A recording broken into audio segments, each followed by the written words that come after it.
बिस्मिल्लाहिर्रहमानिर्रहीम। अस्सलाम वालेकुम।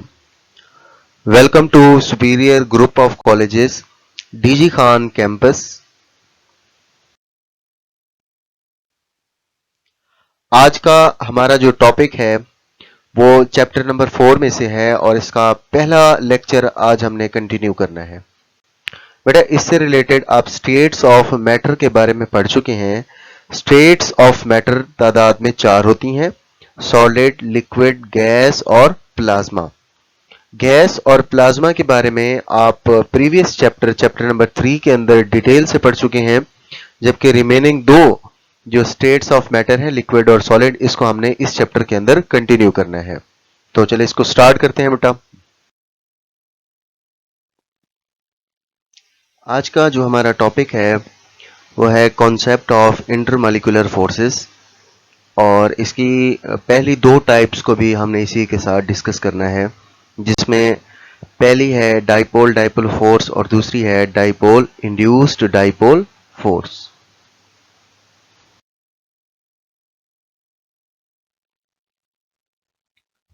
अगर अट्रैक्टिव फोर्सेस की बात की जाए कि कशिश की कुव्वतें जो हैं वो कितनी किस्म की होती हैं, तो वो दो किस्म की होती हैं केमिकल कंपाउंड्स में।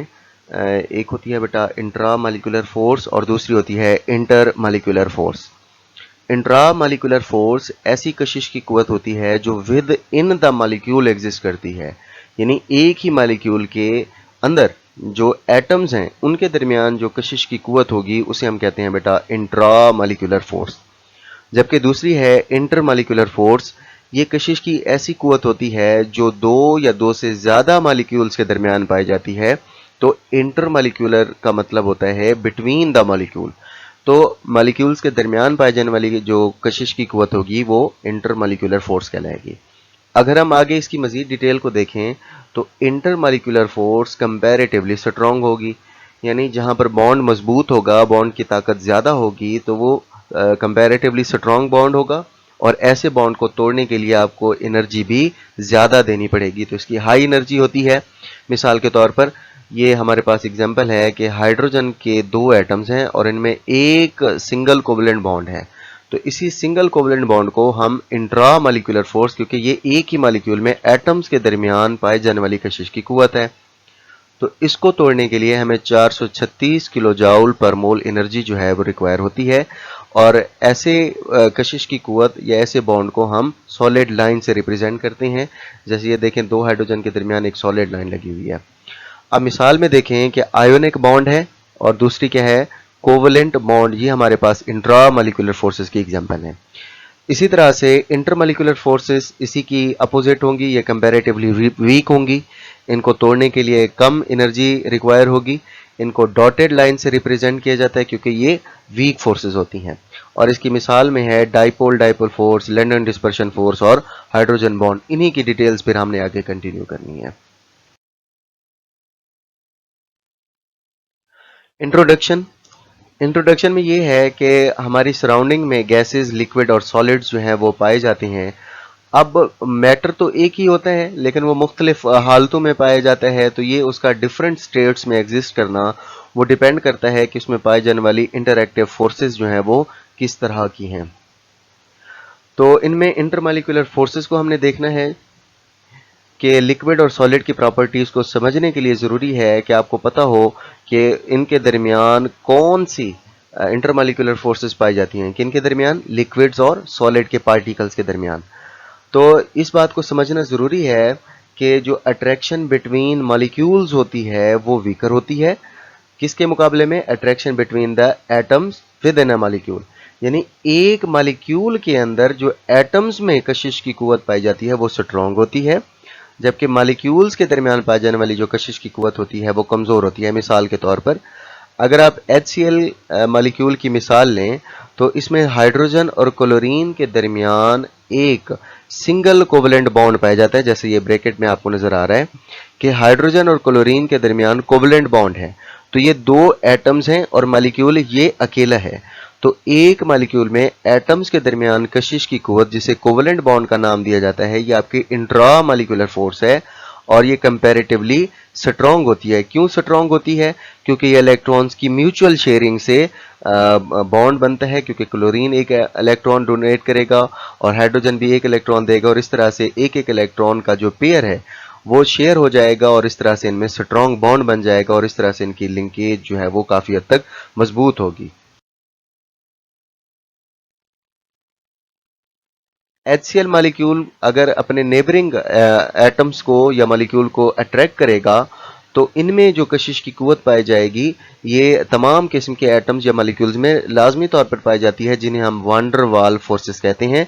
और ये जो है और कुछ नहीं होती, ये सिर्फ और सिर्फ इलेक्ट्रॉन्स की वजह से पॉसिबल आपके अट्रैक्टिव फोर्सेस हैं। और इन्हीं अट्रैक्टिव फोर्सेस की वेरी करने की वजह से आपके डिफरेंट गैस, लिक्विड और सॉलिड की फिजिकल प्रॉपर्टी, जैसे उनके melting point, boiling point, viscosity, density, ये सारी वेरी करती हैं। देखें डायग्राम के अंदर आपको दिखाया गया है कि HCl का एक मॉलिक्यूल है और दूसरी साइड पर भी HCl का एक मॉलिक्यूल है। तो यहाँ पर हाइड्रोजन और क्लोरीन के दरमियान जो सॉलिड लाइन है ये कोवलेंट बॉन्ड है, ये कंपैरेटिवली स्ट्रॉन्ग है दोनों HCl मॉलिक्यूल के दरमियान। लेकिन इन दोनों मॉलिक्यूल्स के दरमियान जो ब्लैक कलर में आपको डॉटेड लाइन नजर आ रही है ये आपकी इंटर मॉलिक्यूलर फोर्स है, यानी HCl मॉलिक्यूल और दूसरे HCl मॉलिक्यूल के दरमियान पाई जाने वाली जो कशिश की कुव्वत है इसे आप वान डर वाल फोर्स या इंटरमॉलिक्यूलर फोर्स कहते हैं। ये कंपैरेटिवली वीक होती है, जबकि एक मॉलिक्यूल के अंदर एटम्स के दरमियान पाए जाने वाले ये जो सॉलिड लाइन है जिसे कोवलेंट बॉन्ड कहते हैं ये कंपैरेटिवली स्ट्रॉन्ग होती है।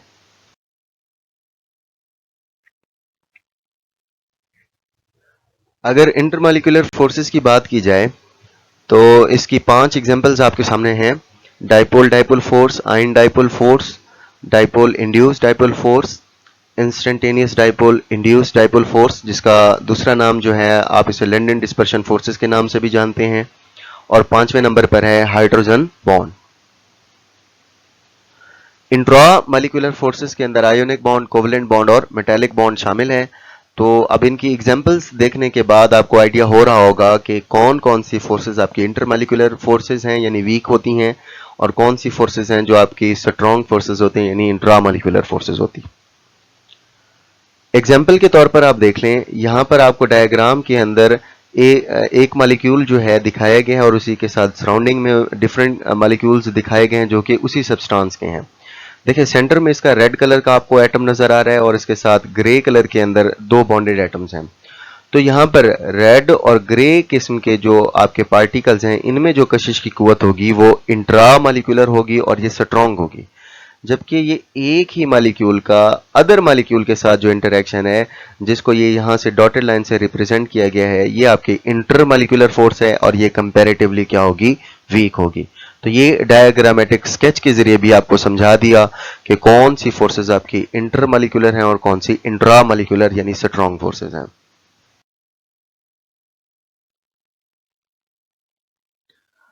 अब यहां पर देखें कि जी डाइपोल डाइपोल फोर्सेस क्या होती हैं। देखें इस चीज को समझने से पहले आप इस टॉपिक के टाइटल पर गौर करें, डाइपोल डाइपोल फोर्स। फोर्स का मतलब तो कुव्वत है। डाइपोल का क्या मतलब है? डाई का मतलब होता है दो और पोल का मतलब होता है पोलर पार्ट्स यानी अपोजिट पार्ट्स। देखें यानी यहां पर हमारे पास दो ऐसे मॉलिक्यूल्स होंगे जिस पर 2 पोल्स होंगे, एक पर भी 2 पोल होंगे और दूसरे मॉलिक्यूल पर भी 2 पोल्स होंगे। तो इनमें जो कशिश की कुव्वत पाई जाएगी उन्हें हम क्या कहेंगे, डाइपोल डाइपोल फोर्स। डेफिनेशन देखें, the positive end of one molecule attracts the negative end of other molecule. यानी ये ऐसी कशिश की कुव्वत होती है जिसमें एक मॉलिक्यूल का पॉजिटिव हिस्सा या पॉजिटिव सिरा दूसरे मॉलिक्यूल के नेगेटिव एंड को क्या करेगा, अट्रैक्ट करेगा। And these electrostatic force of attraction are called dipole dipole force. और इस तरह से जो इलेक्ट्रोस्टैटिक यानी इन साकिन चार्जेस के दरमियान जो कशिश की कुव्वत पाई जाती है उसे आप नाम दे देते हैं डाइपोल डाइपोल फोर्स का। मिसाल के तौर पर अगर आप HCl मॉलिक्यूल की एग्जांपल लें तो इसमें क्लोरीन आपका ज्यादा इलेक्ट्रोनेगेटिव है तो इस पर पार्शियल नेगेटिव चार्ज आएगा, जबकि हाइड्रोजन पर पार्शियल पॉजिटिव चार्ज आएगा। और जहां भी मॉलिक्यूल्स ये एक दूसरे के क्लोज आएंगे तो ये इस तरह से लाइन अप हो जाएंगे कि भाई एक मॉलिक्यूल का पॉजिटिव सिरा दूसरे मॉलिक्यूल के नेगेटिव सिरे को या नेगेटिव एंड को ये क्या करेगा, अट्रैक्ट करेगा। अब चूंकि ये जो फोर्सेस हैं, इंटरमॉलिक्यूलर फोर्सेस हैं, कंपैरेटिवली वीक होती हैं, तो थर्मल एनर्जी जो है इनकी परफेक्ट अलाइनमेंट नहीं होने देगी। थर्मल एनर्जी का मतलब है यानी ये जो आपकी हीट एनर्जी है ये आपके मॉलिक्यूल्स को एक ही जगह पर टिकने नहीं देगी, क्योंकि वो कंटिन्यूसली मूव करते रहेंगे और ये फोर्सेस जो है वो परमानेंटली डेवलप नहीं होंगी, कभी ये बनती रहती हैं और कभी ये टूटती रहेंगी। जबकि इसके मुकाबले में जो आपका HCl यानी हाइड्रोजन और क्लोरीन के दरमियान कोवलेंट बॉन्ड होगा वो काफी हद तक क्या होगा, इफेक्टिव होगा और वो काफी हद तक स्ट्रांग होगा। अगर स्ट्रेंथ की बात की जाए कि भाई ये फोर्सेस कितनी मजबूत हैं, तो इनकी मजबूती का अंदाजा आप बॉन्डेड एटम्स के दरमियान इलेक्ट्रोनेगेटिविटी के डिफरेंस से लगा सकते हैं। यानी अगर इलेक्ट्रोनेगेटिविटी का डिफरेंस दोनों एटम्स में ज्यादा होगा तो बॉन्ड स्ट्रांग होगा और ये फोर्सेस भी स्ट्रांग होगी। इसी तरह से अगर डिस्टेंस की बात की जाए, अगर मॉलिक्यूल्स के दरमियान डिस्टेंस या फासला ज्यादा होगा तो ये फोर्सेस फिर क्या हो जाएंगी, वीक हो जाएंगी। यानी फासले के साथ, डिस्टेंस के साथ इनका इन्वर्स रिलेशन है, इलेक्ट्रोनेगेटिविटी डिफरेंस के साथ इनका डायरेक्ट रिलेशन है। अगर मॉलिक्यूल्स के दरमियान फासला ज्यादा होगा ये फोर्सेस वीक होंगी। मिसाल के तौर पर आपके पास गैसेस हैं, गैसेस में डिस्टेंस ज्यादा होता है तो गैस मॉलिक्यूल्स में फासला ज्यादा होने की वजह से उनमें ये फोर्सेस कमजोर होती हैं, जबकि लिक्विड में जो मॉलिक्यूल्स के दरमियान डिस्टेंस है वो कम होने की वजह से ये फोर्सेस रीजनेबली या काफी हद तक क्या होती हैं, as compare to gas strong होगी। मिसाल के तौर पर अगर आप HCl और क्लोरोफॉर्म की एग्जांपल लें तो इनमें डाइपोल डाइपोल फोर्सेस जो हैं वो स्ट्रांग होंगी और यही वजह है कि इनके जो थर्मोडायनामिक पैरामीटर्स यानी हीट से रिलेटेड जो पैरामीटर्स हैं, जैसे मेल्टिंग पॉइंट है, बॉइलिंग पॉइंट है, हीट ऑफ वेपोराइजेशन है और हीट ऑफ सब्लिमेशन है, ये कंपैरेटिवली क्या हो जाएंगे, ज्यादा हो जाएंगे। क्यों? क्योंकि इनमें इलेक्ट्रोनेगेटिविटी डिफरेंस ज्यादा है, फोर्सेस स्ट्रांग होंगी, तो ये सारे पैरामीटर्स भी आपके हाई हो जाएंगे। अब यहां पर देखें, आपको दो एग्जांपल्स समझाई गई हैं।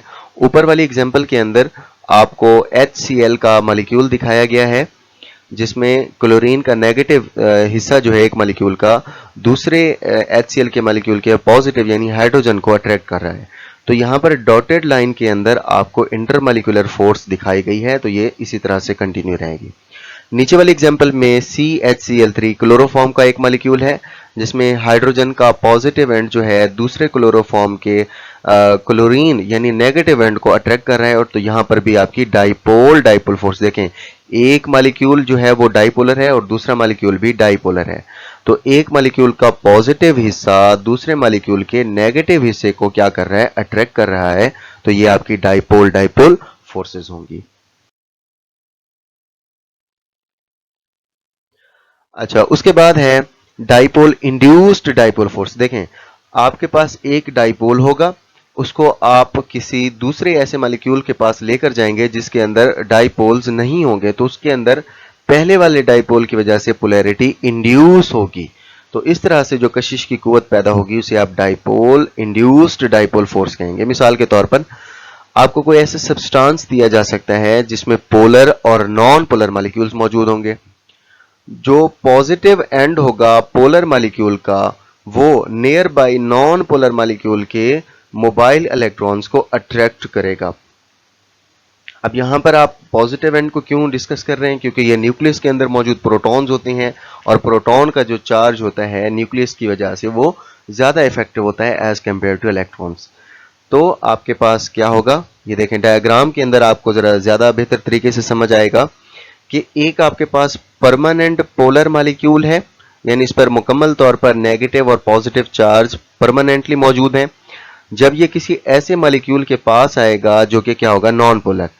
अब नॉन पोलर मॉलिक्यूल में इलेक्ट्रॉन्स की जो डिस्ट्रीब्यूशन है वो ओवरऑल क्या होती है, इक्वल होती है। यही वजह है इसमें किसी किस्म का चार्ज नहीं नजर आता। अब परमानेंट पोलर मॉलिक्यूल जब इस नॉन पोलर मॉलिक्यूल के पास आएगा तो वो इसके पॉजिटिव सिरे को रिपेल करेगा जबकि इसके इलेक्ट्रॉनिक क्लाउड को अट्रैक्ट करेगा। अब इस चीज का नतीजा क्या निकलेगा, नतीजा ये निकलेगा, देखें प्रोडक्ट साइड पर या राइट साइड पर आपको नजर आ रहा है कि परमानेंट डाइपोल तो वैसे का वैसे मौजूद है, जबकि जो आपका नॉन पोलर मॉलिक्यूल है इसमें पोलैरिटी इंड्यूस हो गई है, यानी इसका इलेक्ट्रॉनिक क्लाउड जो है वो अट्रैक्ट होकर परमानेंट डाइपोल के पॉजिटिव सिरे के पास आ गया है। तो आप देखें इस तरह से एक परमानेंट डाइपोल है और दूसरा इंड्यूस्ड डाइपोल है।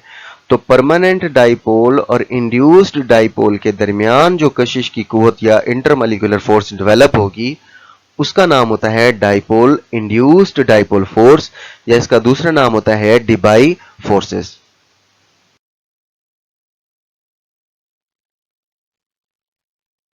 अब आखिर में इससे रिलेटेड एक्टिविटी है, इससे रिलेटेड एमसीक्यू पूछा जा सकता है कि positive end of one molecule attracts the negative end of other molecule.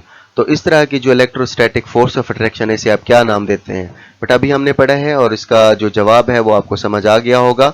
आप थोड़ी देर के लिए इस वीडियो को पॉज करके देखें और सोचें कि भी आपने अभी क्या सीखा। फिर दूसरा एमसीक्यू है कि how much energy is required to break H bond in kilo joule per mole. तो हाइड्रोजन के बॉन्ड को तोड़ने के लिए मॉलिक्यूल में हाइड्रोजन मॉलिक्यूल में बॉन्ड को तोड़ने के लिए कितनी एनर्जी आपको रिक्वायर होती है, ये भी अभी हमने पढ़ ली। तो इसका भी जवाब आपको आना चाहिए। लास्ट में इसी टॉपिक से रिलेटेड शॉर्ट क्वेश्चंस हैं कि डाइपोल डाइपोल फोर्सेस क्या हैं पूछा जा सकता है। Differentiate between intramolecular and intermolecular forces, ये भी हमने डिटेल से पढ़ लिया। या show that the type of forces present in HCl molecule, तो HCl मॉलिक्यूल में कौन कौन सी फोर्सेस पाई जाती हैं, ये भी हमने डाइपोल डाइपोल वाले टॉपिक के अंदर डिस्कस कर लिया है। उम्मीद है बेटा आपको आज का टॉपिक समझ आ गया होगा, लेकिन फिर भी अगर आपको कोई पॉइंट समझ नहीं आया, कोई आपकी क्वेरी है, तो आप कमेंट सेक्शन के अंदर अपना सवाल ड्रॉप कर सकते हैं।